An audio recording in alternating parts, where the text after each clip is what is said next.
I'm graduating with a 2-1, and I'm honestly so happy and ecstatic about that, because I never thought that I would have got a 2-1. With the stressful time that I had, never did I consider that. Hi guys, welcome back to my channel. For today's video, I wanted to film something related to university, because the other day I found out, it sounds like such a down video, it's not a down video, let me start again and go. Hello everybody and welcome back to my channel. For today's video I'm going to be filming something related with the topic of university. Some of you who might already follow me on Instagram may know that I found out the other day that I am going to be graduating university in July with a 2-1, which I'm so ecstatic and happy about, because I feel like my time, there's a spider in the corner of my room. Holy moly, that is a big one. Okay, my time at university had been a very, very stressful time, and the 3 years that I was there were very stressful and very hard.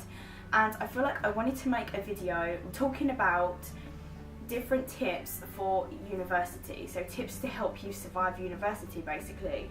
I did upload a blog post a couple of days ago now talking about, what was it? It was called University Talk to Me ... and I just basically went through a couple of things that university taught me.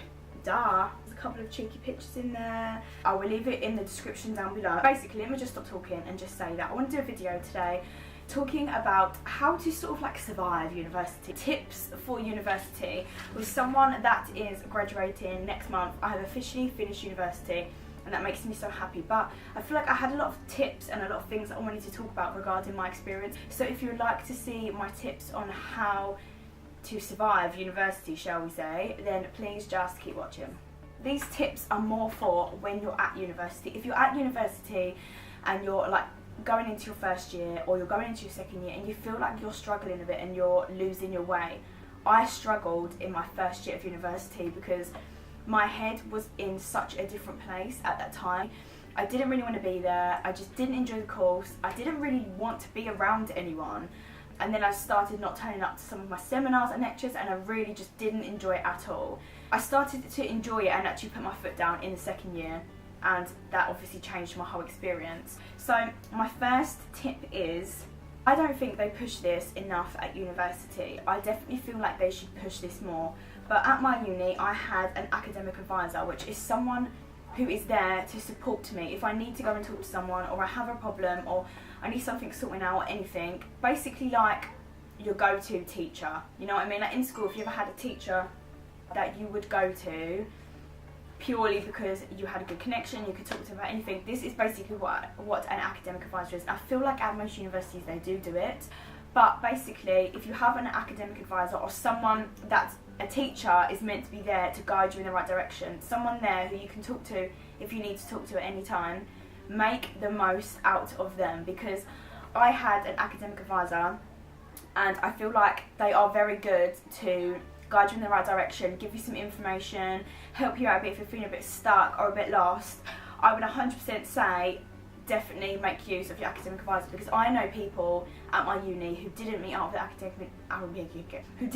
the academic advisor once, and in my second year more so I met up with my academic advisor a lot, and in my first year actually. But I would 100% say take advantage of the fact that they are there and they can help you whenever you need help. Definitely. Also, just to add on to this, I would also say get familiar with the staff in your area at university. So at my uni, I went to the University of Kent in Canterbury, and because I studied drama and theatre, my main building was the School of Arts. That was like the creative building. So I was always in that building because all my lessons were in there, and that was basically the drama building, right? I familiarised myself with the area. I got to know a lot of staff members, and obviously the staff members that teach you and are your lecturers, most of their offices will be in that building. Familiarise yourself with the area and definitely get to know the teachers individually. Obviously some of these teachers will actually teach you for your lessons. Just get to know them more, feel comfortable around them. If you don't feel like you're comfortable with your academic advisor, then definitely find a teacher that has taught you or that you feel like you can be comfortable with, and just talk to them whenever you feel like you need to talk to them. I had a lovely lady at my uni. She was so lovely. She didn't actually teach me for any of my lessons, but I knew that she was always there if I needed to talk to her, and she was honestly so brilliant. I've got an eyelash stuck together.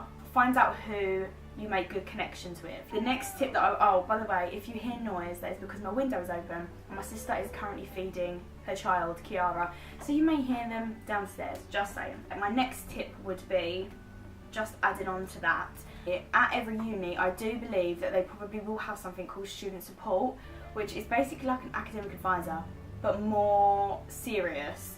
So student support is someone that you should be able to go to who is specially trained in supporting students. So if you have any problems, if you forget to upload an essay before the deadline and you have it just didn't work when you uploaded it or something, you can go to them. If you're having problems with any group work, you can go to them. If you're having problems with travelling to uni, you can go to them. If you're having problems with sleeping at night, anything literally at all, you go to this one person and they will help you. You make use of your student support, because over my 3 years at university, I did make use of my student support, but there was more times where I felt like I probably should have gone and didn't go.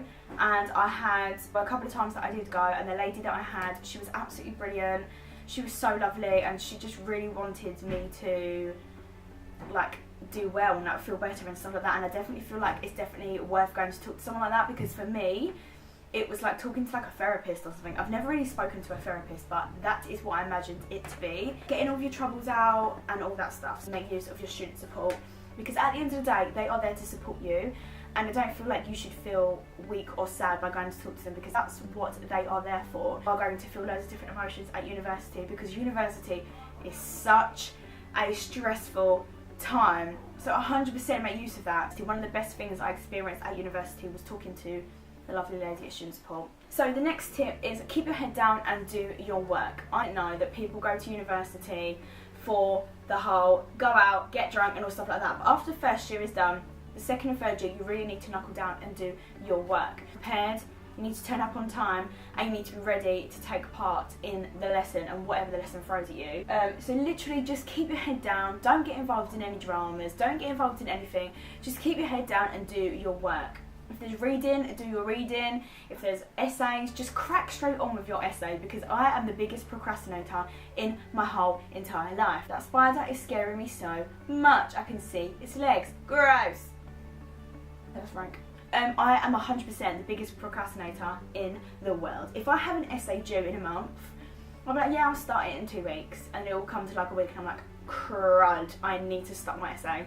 So just keep your head down, just do your work, plow through it. It's 3 years of your life, and trust me when I tell you, it will go so quick. So literally just get on with it. That is the best thing that I can say to you. Which leads me on to my next tip, which is so random and so small, but honestly it will save your life. Lecturers and seminar leaders love to give you books and books and books to read. Some of them are probably unnecessary, and most of them you'll never ever hear about or read again in your life, and some of them, 5% of them, are actually relating to what the work you're supposed to do is. So my tip for you is, you need to become an epic speed reader. You need to read fast. You need to speed your reading up.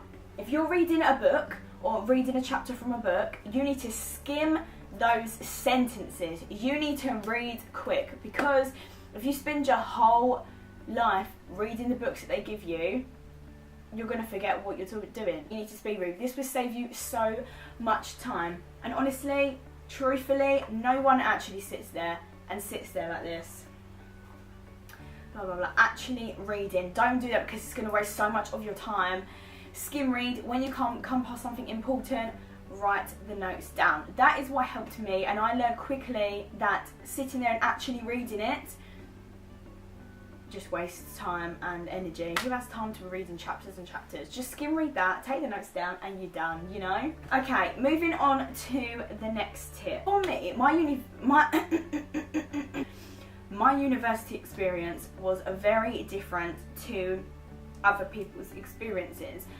The main reason being that I didn't live on campus. I chose to live at home, meaning that I was a 40-minute journey away from my uni. I didn't want to live at university, and I'm happy that I didn't live at university, but also it means that I didn't have the same experience as other people, and I knew that I wouldn't have the same experience as other people, and I didn't really care that I wouldn't have the same experience as other people. One of my tips for anyone watching this, going to university, going to live on campus, you need to be wise with your money. You need to think about wisely what you're going to spend your money on. If you decide to go to, if you normally shop at M&S, you need to start going to Asda, Aldi. You need to start being wise with your money. Cut down stuff that is unnecessary.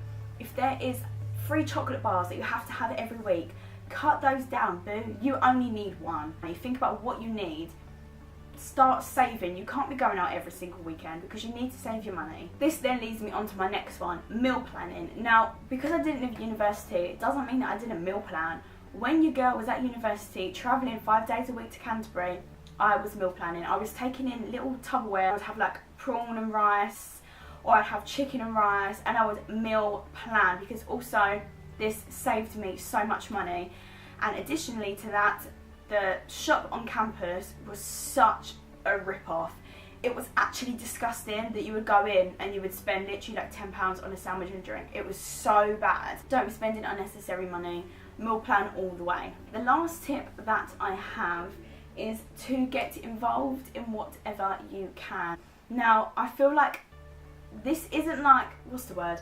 I don't regret that I didn't get involved in whatever I can, but I definitely feel like I could have got involved in a lot more than what I did. It was such a pain for me to be able to like go to a society because they would normally finish late at night, which meant I would have to get back late, and because at the time I was getting a bus home and all that stuff, and it was just such a pain in the bum to be able to do anything at my uni because everything finished late. There was loads of different societies, and if I wanted to join up to any, they would either be on the days off, my days off when I didn't have to travel to Canterbury, or days where I would finish at like 1 and then have to wait around till like 8, which is so long. If you live on campus, I would 100% recommend joining up to any societies because I didn't, and it's not that I regret it, but if I did live on campus, I would 100% joined up to a society. People tell me that they have met loads of new people through societies, and I think it will really help your confidence, help you to get to know more people, just get you involved, and also that is also good for your CV once you leave university as well. But there was a Harry Potter society that I really wanted to join up to, of course.